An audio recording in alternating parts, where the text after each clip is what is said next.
You ever go to see your favorite band, but you're hoping they don't play that one song? Like you're like, oh, I know they're going to do it, man. I'm just sick of it. I hope they don't do that song.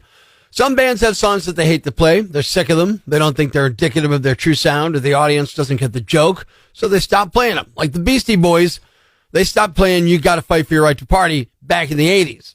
Yeah, the song was intended as a parody, and no one seemed to get it, so they stopped performing the song altogether in 1987. But I want to flip that scenario. If you had the power to stop your favorite band from playing one of their biggest songs, what song would it be and why? Let me know. 1-888-ROCK-107. Open mic on the Rock 107 mobile app, or 1-888-762-5107. Ultimate Bingo Bass Station, Rock 107. Good morning. I'm Prospector. Maybe your ultimate concert, seeing your favorite band live, but you're hoping they don't do that one song. And it's a big song, so they probably will, but you're like, fingers crossed. I want to know what that song is. If you had the power to stop your favorite band from playing one of their biggest songs, what would it be and why? That's what I'm looking for this morning. Checking in with Facebook.com/Angry Prospector. Ann says, I'm going to say it. Kiss. Rock and roll all night. Sick of that one. All right, I get it. How about you? We're checking in with Open Mic on the Rock 107 app. What's that song you don't want to hear? Prospector, I know you love the Chili Peppers too, but I don't want to see them do Under the Bridge when I see them this summer. I am a fan. I get it. I saw them twice in the last year and a half, and they didn't do that song either time, so you might be in luck for that. How about you? That song you don't want to hear your favorite band sing, what is it and why? 1-888-ROCK-107. Open Mic on the Rock 107 app. Briefs on Rock 107. Conan O'Brien turned 61 today. He'll celebrate tonight with his family and friends, and not Jay Leno. Doctors say Ozempic might warp your personality, but hey, who needs a personality when you look good? Steve Buscemi has joined the cast of Wednesday. I don't know what he's playing, but he shouldn't need much makeup. It's 60 Minutes meets Gone in 60 Seconds. Tune in tomorrow for Prospector's Briefs on Rock 107. And things like that at parties. His wife Sharon called and said, we'd love you to prank my husband. Can you make that happen? So we're just going to have like these kind of unreasonable requests that like there's no way this guy could pull off. It's time for another Prospector prank call on Rock 107. Party Favors Entertainment. This is Neil. How can I help you? Yeah, hey Neil. This is Rick. I got your name from a friend, and he said that you did their birthday party and they loved it. I wanted to call you. Coming up on the 7th, my son's turning 10. We're having a huge party at the house. I want to know if you had availability to balloons that day. Yeah, absolutely. The 7th. That sounds like something I can do. Okay, so it would be about 4 in the afternoon, and then how long can you work? I can work as long as you need me to. Okay, so we could do 6 hours? All right. What's your rate? Do you charge like by the hour, or how do you do that? I charge $65 per hour, and it's a $120 booking fee. And do you take requests, or do you have set like things that you do? I mostly do all animals, swords, balloon Right. hats, the typical kind of balloon thing. And if the kids request something, are you able to do that? Because some of the kids might have some specific interests. I know they do. Oh, yeah, Stuff definitely. like I'll throw one out right now. Basically, it's like a larger-than-life party, so what we thought would be fun to put a replica of the Titanic in the pool. You think you could do something like that? Oh, well, I've never done something like that before. How big is this Titanic going to be? Like a small, like it would be like 3 feet long at the most, like not huge, just a tiny little Titanic there. Like one of the kids loves King Kong, so I thought if you could do a miniature King Kong on the Empire State Building, is that something you could do? I've also never done that. How big is this King Kong? It'd be the same thing, like 3 feet tall, not outrageous. Well, that's a little elaborate, but I can try my best. Well, my son's really into anything extreme, so maybe if you could do like a balloon skateboard ramp, that would be cool. I'm not sure I'd be able to pull that off, a balloon skateboard ramp. Either that or you know what would be great? Like the skateboard ramp with balloons would be perfect, or my son would really, this would fit him with balloons too. We'd love to do an actual size bounce house.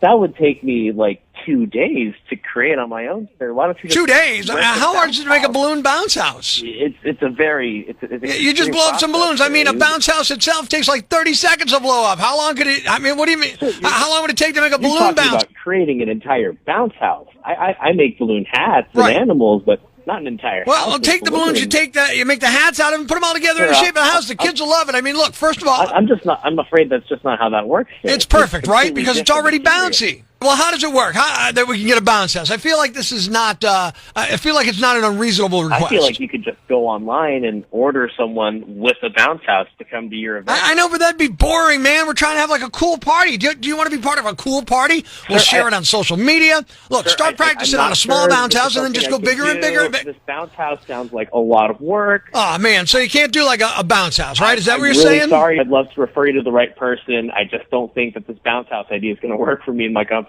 Well, you know what? How about I refer you to your wife, Sharon? She's the one who told us to make a prank call on you right now. It's a Prospector prank call.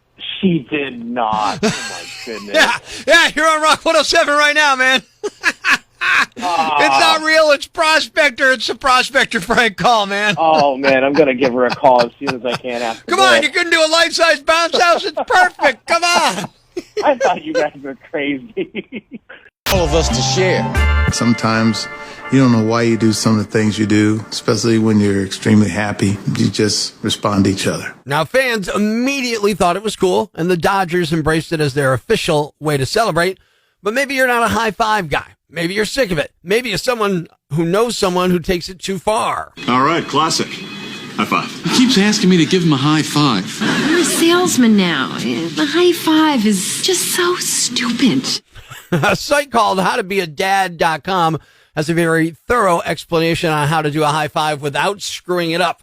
Because, that's the worst feeling in the world. You go for the high five, you miss, whatever. 4 steps to make sure you never mess it up again. Form your hand into a flat surface with your fingers together. You spread them out too much, that's going to minimize the satisfying smack sound. You can actually cup your hands if you want a chance for an even louder clap. Recognize or declare that a high five is about to happen. So you don't have to say high five like Putty from Seinfeld. Just make sure there's no confusion. Make eye contact. Don't change your mind and go for a fist bump instead. And God help you, don't shift into the awkward hug, because both people must commit to the high five or it is not going to work. Stay calm. Be ready to move in unison. Don't panic. I don't know who's panicking over this, but don't. Don't try to rush it. You're not swatting at a bee. It's not a competition. Just be smooth. And the most important one, and this one seems weird. I think we've actually talked about this on the show before. Look at their elbow, not their hand. Your brain automatically is going to know where your hand needs to be, and you'll make better contact. It's especially helpful with running high fives because you got more moving parts there. That's how you do it right as you celebrate National High Five Day, a day that was created with the sole purpose of frustrating the hell out of Kevin Hart.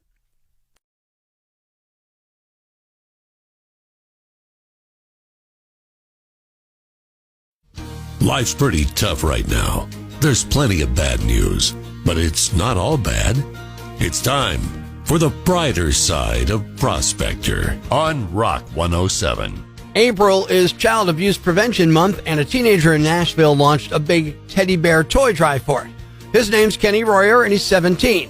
He donates them to a nonprofit called Davis Health Child Advocacy Center that works with abused kids. His goal is to make sure that every child they help gets to take at least one stuffed animal home with them. Thanks. We needed that. The brighter side of Prospector on Rock 107.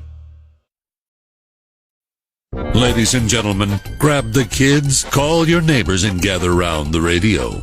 It's now time to announce the winner of Prospector's Jam Bag of the Day, as decided by you at rock107.com. We uncover the most baffling, ridiculous, pathetic, cockeyed, laughable, preposterous blunders in the world of misdeeds. Nominee number 1. Maybe he was practicing to be a stuntman for movies like Mission Impossible. I don't know. Cody Brown was riding his motorcycle on a 3-lane highway.